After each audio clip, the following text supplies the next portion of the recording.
जब नारद जी महाराज आए तो एक महल के सामने होकर के निकल रहे थे, तो उस महल के स्वामी ने नारद जी को प्रणाम किया। बोले बाबा प्रणाम। बोले खुश रहो। बाबा भोजन करोगे? नारद जी कहने लगे बिल्कुल करेंगे। हाँ, नारद जी ने भोजन किया। राधे राधे। नारद जी ने भोजन किया। नारद जी चलने लगे, कहने लगे भक्त बता मैं तेरे लिए क्या कर सकता हूं? कहने लगे प्रभु ये संत महाराज वैसे तो सब ठीक है, लेकिन एक ही चीज का कष्ट है। बोले बताओ। हे संत महाराज हमारे घर में पुत्र नहीं है। कहने लगे चिंता मत करो, मैं साधारण संत नहीं हूं, मैं साक्षात नारद हूं। और आप बिल्कुल चिंता मत करो, मैं भगवान से अभी पूछ करके आता हूं आपको पुत्र कब होगा। नारद जी सीधे भगवान के पास गए। कहने लगे हे प्रभु एक भक्त है आपके, रात दिन आपका नाम का अनुसरण करते रहते हैं, आपके नाम को जपते रहते हैं। उन्होंने भोजन भी कराया है मुझको, लेकिन उनके यहाँ कुछ संतान नहीं है महाराज। तो आप बता दो उनको कब पुत्र होगा।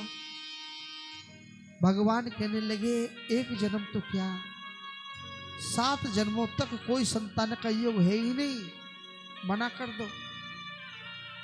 नारद जी आए, कहने लगे भैया मैं साक्षात प्रभु से पूछ करके आ रहा हूं, एक जन्म तो क्या 7 जन्मों तक तुम्हारे कोई संतान का योग नहीं है। आपके यहाँ 7 जन्मों तक कोई संतान होने वाली नहीं है। अपने मन को हल्का कर लो।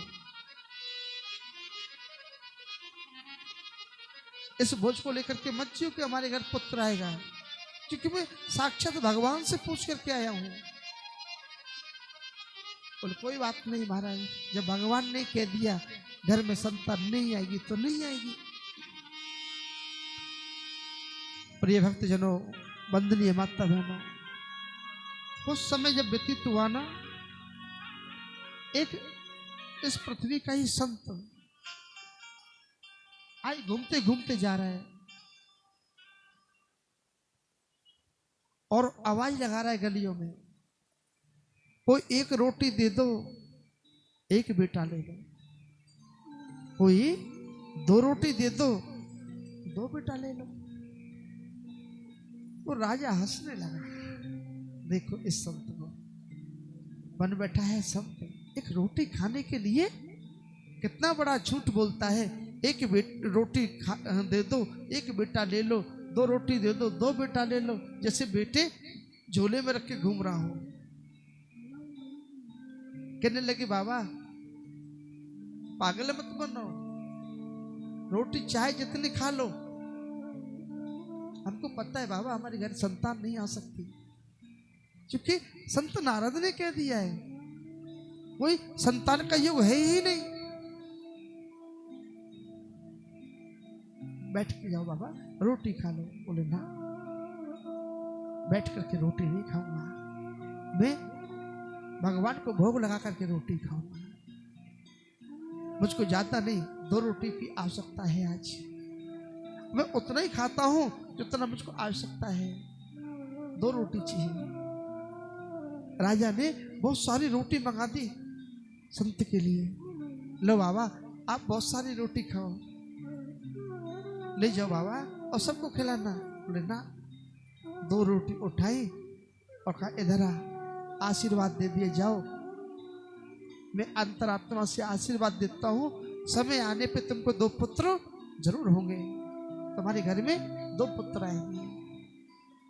चला गया संत। एक रोटी भोग लगाया भगवान का, तो एक रोटी वहां एक ब्याही हुई एक कुत्ती थी, उसको डाल दी। एक रोटी संत ने खा ली। समय आने पर भैयाओ 2 पुत्र आए, जुड़वा। बोल संत भगवान की जय। 2 पुत्र आए घर में। अब उस समय के बाद में 2-4 साल जब व्यतीत हो गए ना, संत नारद जी का आगमन फिर हुआ पृथ्वी पर।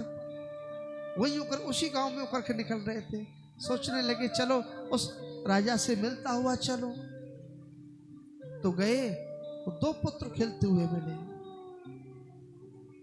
नारद जी ने पूछा, हे राजा, ये पुत्र किसके हैं? पड़ोसियों के होंगे, मन लगाने के लिए बुला लेते हुए। राजा को बड़ा गुस्सा आया। बोले नारद जी कैसी बात करते हो, ये मेरे ही पुत्र हैं। और तुम तो कह रहे थे घर में एक पुत्र नहीं आएगा, 7 जन्म तक नहीं आएगा। मेरे तो देखो एक संत आए थे, ये पृथ्वी पर रहने वाले, कह रहे थे 1 रोटी दो 1 बेटा लो, 2 रोटी दो 2 बेटा लो। और देखो 2 रोटी दी, आज मेरे 2 पुत्र खेल रहे हैं। नारद जी को बड़ा गुस्सा आया भगवान के पास। सीधे भगवान के पास कहने लगे, प्रभु आपने तो हमारी बात को झूठा कर दिया। थोड़े वृत्तांत के सुनाया। आप ही ने कहा था कि उनके 7 जन्मों तक संतान का कोई योग नहीं है, और मैंने कह दिया उनके तो 2 पुत्र खेल रहे हैं। भाई ऐसे ही पृथ्वी का संत आ गया और आशीर्वाद देकर के चला गया, 2 पुत्र हो गए। हमसे तुमसे बड़ा तो वो संत रहा ना पृथ्वी का, ऐसा कैसे हुआ? भगवान कहने लगे, नारद जी अगर मैं आपको कुछ कहूंगा आपकी समझ में नहीं आएगा, क्योंकि क्रोध में कुछ समझ में नहीं आता, क्योंकि इस समय आपका तबला 12 चढ़ा हुआ है, तो आपको दिखाना ही पड़ेगा। भगवान ने संत का वेश बनाया। कहने लगे चलो हम भी तो दर्शन करें, ऐसा कैसा संत है जो 1 रोटी देने पे 1 बेटा देता है, 2 रोटी देने पे 2 बेटा देता है, हम भी तो दर्शन करें। देखो भैया, आज तक कोई भी भक्त भगवान के घर नहीं गया भगवान का दर्शन करने के लिए। भक्त की भक्ति में वो कशिश होती है, वो चुम्बक होती है, जो भगवान को भी अपने पास बुलाने के लिए मजबूर कर देती है। आज साक्षात नारायण नारद जी को लेके नंगे पांव आ रहे हैं जंगल में होकर के। नारद जी के पांव में कांटे चुभ जाते हैं, उछल जाते हैं, कंकड़ चुभ जाते हैं, उछल जाते हैं। भगवान कहने लगे, देख नारद, ये संत इसी रास्ते पे रोजाना निकलता है, रोजाना का काम है उसका, वो उछलता नहीं, उसको सहन करने की आदत हो गई है। आदत आदत आदत है, जिसको पड़ी जैसी आदत है। और हम पर तो श्री जी ने की है कृपा, हमको तो बस राधे कहने की आदत है। कहने लगे उसको आदत पड़ी हुई है। आए प्यारे प्रभु प्रेमियों, संत के कुटिया में पहुंचे। संत समझ गए आज मेरी कुटिया में नारायण है। तुरंत साष्टांग प्रणाम किया है भगवान को संत रूप में ही। खुद का धूना का स्थान छोड़ दिया, आसन छोड़ दिया, भगवान को बैठाया ऊपर, स्वयं नीचे बैठ गया। कहने लगे, प्रभु बताओ क्या आज्ञा है इस दास के लिए। भगवान कहने लगे, देखो मेरा ध्यान लगाने का समय हो रहा है, सुबह तक ये अग्नि शांत नहीं होनी चाहिए। ध्यान रखना महात्मा जी से बात कर। और ठाकुर जी की ऐसी कृपा हुई, ऐसी कृपा हुई, नारद जी और भगवान ध्यान लगा करके बैठे। अग्नि धीरे धीरे करके शांत होने लगी। जितनी समदा थी संत ने सब डाल दी, सारी समदा थोड़ी देर में ही जल गई और अग्नि शांत होने के लिए आई। जब अग्नि शांत होने के लिए आई ना, संत को समधा ना मिली, संत ने अपना हाथ काट लिया और अग्नि में डाल दिया। नारद जी घबराने लगे, ये क्या, भगवान को कहने लगे, भगवान जी तो ये करता क्या है? भगवान ने कहा ओम शांति, बस देख। दूसरा हाथ काट दिया, पांव काट के डाल दिए हवन कुंड में।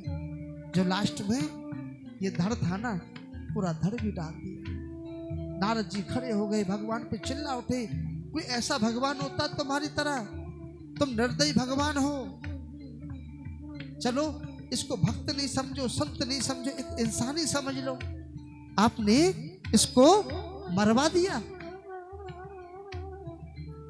भगवान कहने लगे, नारद, जो मेरे लिए मर सकते हैं ना, जो मेरे लिए कुर्बान हो सकते हैं, वो जीवन में कभी मर ही नहीं सकते। एक काम कर, चिल्लाने की जरूरत नहीं है। ये संत है ना, इसका ये कमंडल रखा है, इस कमंडल को ले, इसमें से थोड़ा जल ले और इस हवन कुंड में डालते हैं।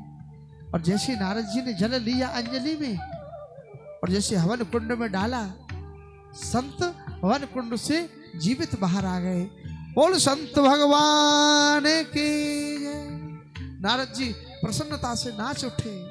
ओह प्रभु, ये क्या था? भगवान कहने लगे, नारद, तुम ज्ञानी तो थे, लेकिन इतने बड़े प्रेमी नहीं थे। ऐसे आनंद से कभी नाचे नहीं थे तुम। जो संत मेरे लिए अपने प्राणों को न्योछावर कर सकता है, सोच नारद, मैं उस संत की वाणी को कैसे झूठा कर सकता हूं? चाहे मैं अपने वचन को झूठा कर दूं, लेकिन संत वाणी को मैं झूठा नहीं कर सकता। बोल संत भगवान की